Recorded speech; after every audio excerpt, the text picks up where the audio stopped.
सुनो पापियों भगवान, ये तो है श्री राम के संग। सुनो पापियों भगवान, ये तो है श्री राम के संग। सुनो पापियों भगवान, ये तो है श्री राम के संग। चुप ना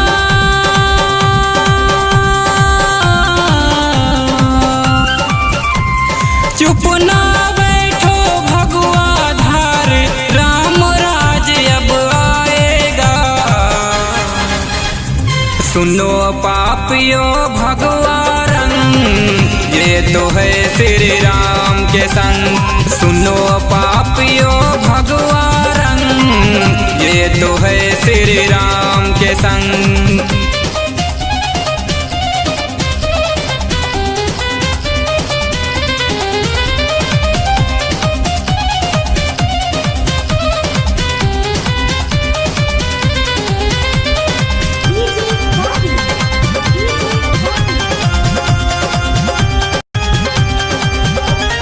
हर घर में लहराएगा, भगवा ही फहराएगा। रोम रोम में बस जाएगा, भगवा ही बन जाएगा। हर घर में लहराएगा, भगवा ही फहराएगा। रोम रोम में बस जाएगा, भगवा ही बन जाएगा। हिंदुस्तान के उन वीरों ने, हिंदुस्तान के उन वीरों ने भगवा रंग बहाए थे। सुनो पापियों भगवा रंग, ये तो है श्री राम के संग। सुनो पापियों भगवा रंग, ये तो है श्री राम के संग।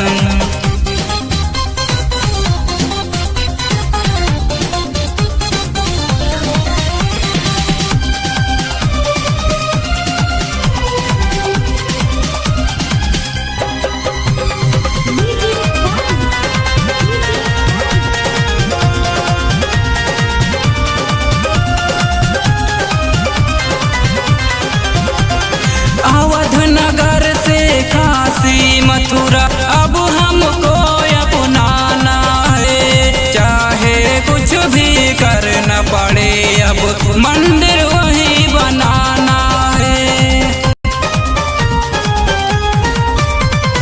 अवध नगर से काशी मथुरा अब हमको अपनाना है। चाहे कुछ भी करना पड़े, अब मंदिर वही बनाना है। अब दुखवा हम कैसे सहे, अब दुखवा हम कैसे सहे, यही समझ में आया है।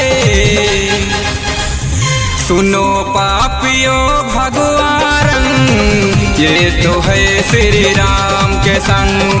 सुनो पापियों भगवान, ये तो है श्री राम के संग।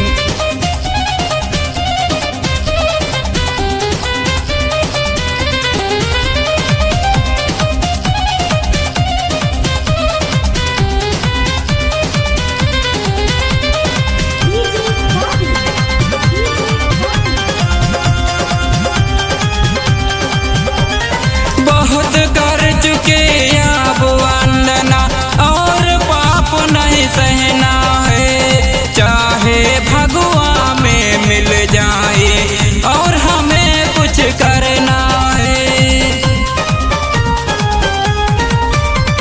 बहुत कर चुके अब वंदना, और पाप नहीं सहना है।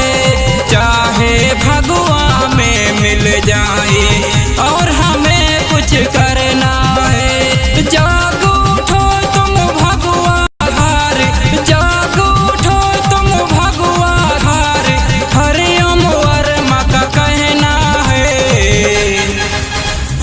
सुनो पापियों भगवा रंग, ये तो है श्री राम के संग।